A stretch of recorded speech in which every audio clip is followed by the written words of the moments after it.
everybody, welcome to my channel, World War II Books Where to Start. I am Marshal Clement Voroshilov, reporting live from my seaside dacha. Come on in, grab a seat, and we'll talk about the great glory of Comrade Stalin. And today, in the meantime, also, we're going to do the Eastern Front. First time on the Eastern Front for me. Hope you enjoy this. Find some books for you to read.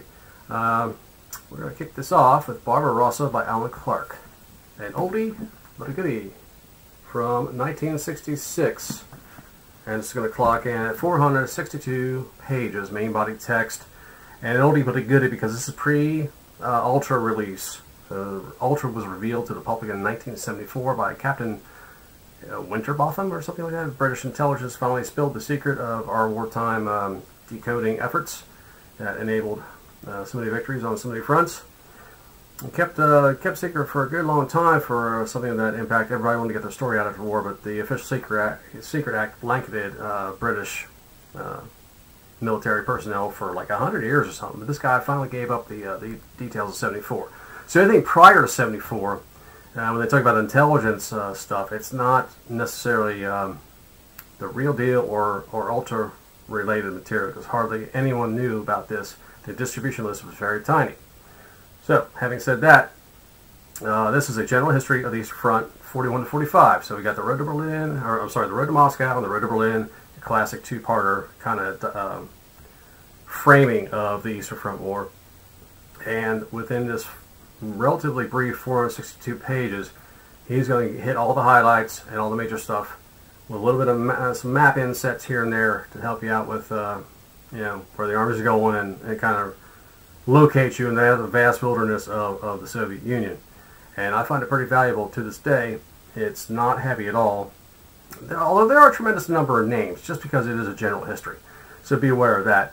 But for a very readable introduction to the Eastern Front, just kind of orient you, Operation Barbarossa itself, the summer of 41, Battle of Moscow, winter of 41, the Leningrad saga, 900 days of siege, and you've got Stalingrad in 42, Battle of Kursk in 43, Bagration in 44, the devastation of the Baltic states, and the final crush of Berlin in 45. It hits all the highlights. It's kind of the greatest hits, if you will, of the Eastern Front. He's going to mention Rzhev a little bit here and there, and Sevastopol a little bit, but won't bog you down in any one area too long. Steering clear of the politics, because Stalin had his thumbprint all over everything, but he's not going to deal with Soviet policy or communist theory or anything like that. It's pretty straightforward military history. You're going to keep clean of the politics. I think this edition, nope, no photographs, maps and arrows only, but not a rivet counting extraordinary adventure at all. Pretty good stuff. It holds up to this day. I've read it 2 or 3 times, and there are little tiny stories here and there. It's not all top down old school history. There's a little bit of vignettes here and there to kind of liven it up and give you that on the field soldier experience, and a couple nitty gritty nasty little stories to help liven up the text a little bit. So I recommend it as a good intro to the Eastern Front, and it's still in print. I think it's still in the trade paperback, still like my edition right here with the classic red, white, and black cover that kind of signals World War II Nazi era stuff in bookstores everywhere. So Barbarossa by Alan Clark.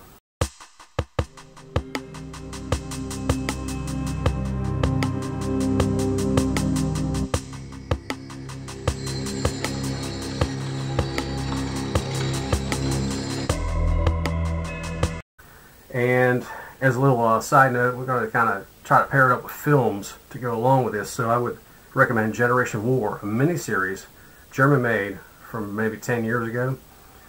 Two-parter, three-parter. I think they're 2 hours each, so it's pretty meaty. Following a group of 5 friends and their fates on the Eastern Front.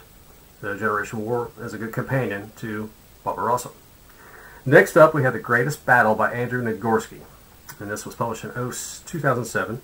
366 pages total, probably about 320 or 310 main body text, and the gig here is the Battle for Moscow in 41, and he delineates it as the greatest battle, counting aggregate number of soldiers on both sides involved anywhere near the Moscow situation.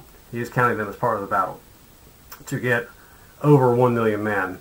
Kind of his rationale pitch, shall we say, for publishing the book.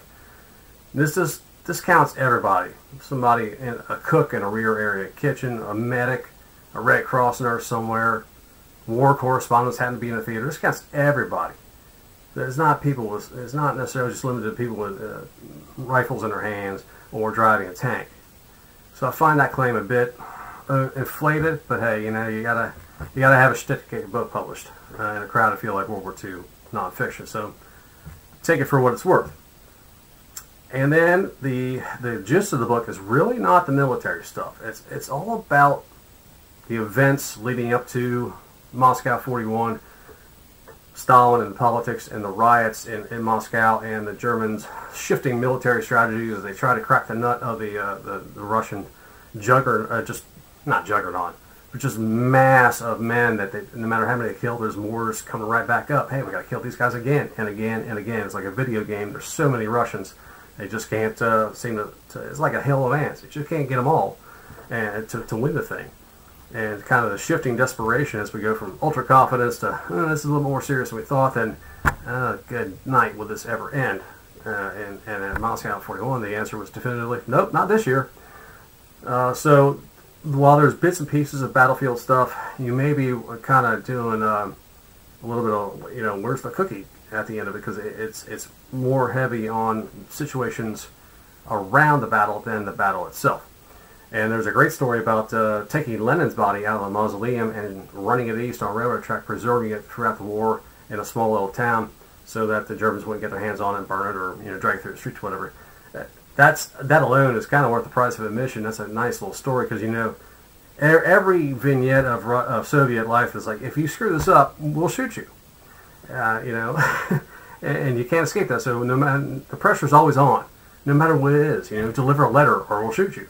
Preserve Lenin's body or we'll shoot you, and we'll imprison your family too. So no pressure, just get it done. So I like it for that. It's kind of a survey of the general situation around Moscow 41 rather than straightforward military history. And to go with this film-wise, I would recommend Cross of Iron from 1977, starring Lee Marvin. Now that's obviously later war combat when the Germans are losing and retreating, but still gives you that trench kind of feel and a nice little gritty small unit action. And I think it's a good companion there.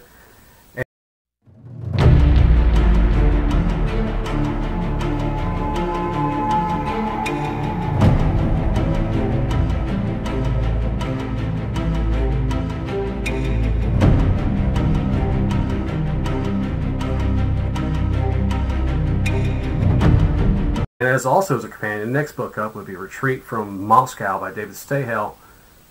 And this is in 2019, 545 pages total. This is going to be what The Greatest Battle by Nagorsky is missing. This is going to be all the combat and more around Moscow. Kind of a bullet counters parade here, a rivet counters parade in some points. These going to be very detailed about down to regimental or battalion level. And the back and forth between Hitler and his field commanders.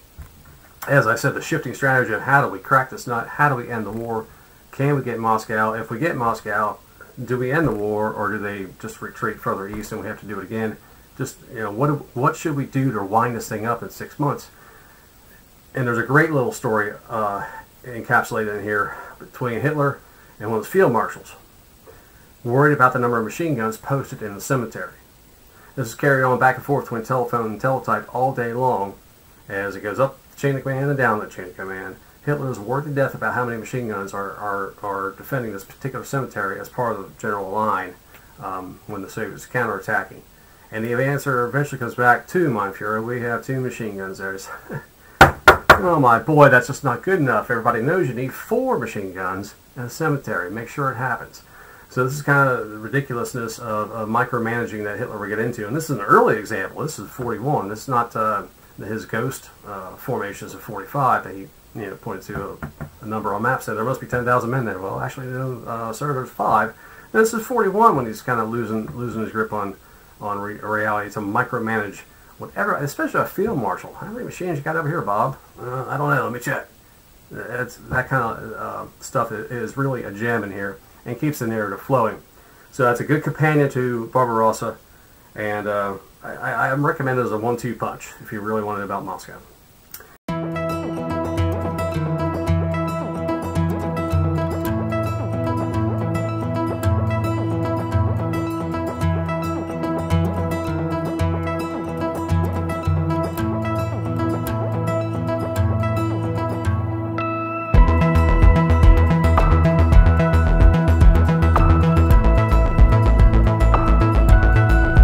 And then fourth book today is going to be Stalingrad, The Fateful Siege by Anthony Beevor. This is published in '99. It's kind of a golden oldie. My first intro to Stalingrad I think I ever read back in '99. 494 pages. This is only in print a little bit. You can get it as an audiobook from Audible, I believe. So it's kind of disappointing. He's still in print with a lot of his other books. They're still going strong, and I'm kind of surprised this one has kind of gone out of fashion. Being Stalingrad being, you know, another little mini industry inside World War II, and the things you can get in Stalingrad, you can get ridiculous amounts of detail, including a 3-part story about I think it's a tractor factory. This is every guy and every bullet they ever fired kind of stuff, and I'm not talking small volumes either. I'm talking 300 pages plus. Kind of stuff is kind of ridiculous. That's how ludicrous Stalingrad historiography can get. But the Fateful Siege here will just give you a basic overall story of it.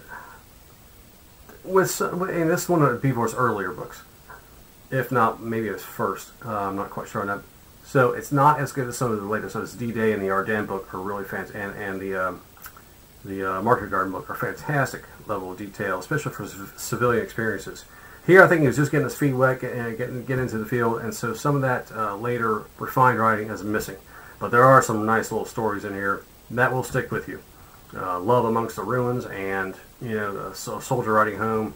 He's freezing to death and starving, and he's injured. He's wounded in his dugout, and he writes to his parents one day, "I passed out from being sick. When I woke up, I found out a couple rats had chewed some of my toes off." Wow, now that's that's really telling it like it is. I still recommend it.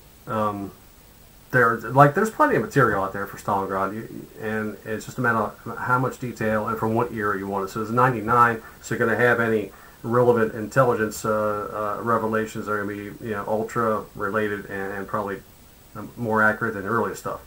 So good stuff there, and as a film companion with this, you got to go with Enemy at the Gates.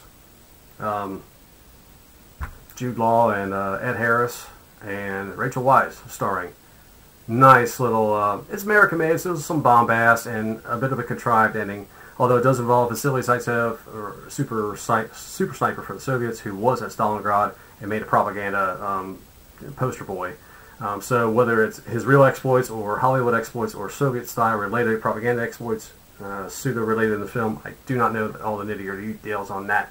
But this idea of a duel between a German master sniper and Vasily Zaitsev is the motif for the movie, and they really do get some good stuff early on with the crossing of the Volga, and you know, one of you gets a gun, one of you gets a round of clip of ammunition, and when the guy with the gun falls down, you pick up his rifle and go on. That's how you fight Soviet style, because we're so disorganized. We're just throwing men at the Germans no matter what happens. Just push more, and they'll stop eventually.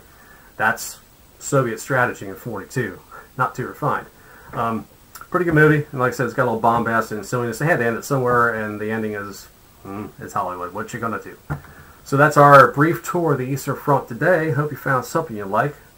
We've got Barbarossa by Alan Clark, and we got The Greatest Battle by Andrew Nagorsky, Retreat from Moscow by David Stahill, and Stalingrad, The Fateful Siege by Anthony Beevor. Until next time, happy reading, and come on back, subscribe, like, comment, do all the good stuff, and we'll come at you again with another video on another topic. Until then, signing off.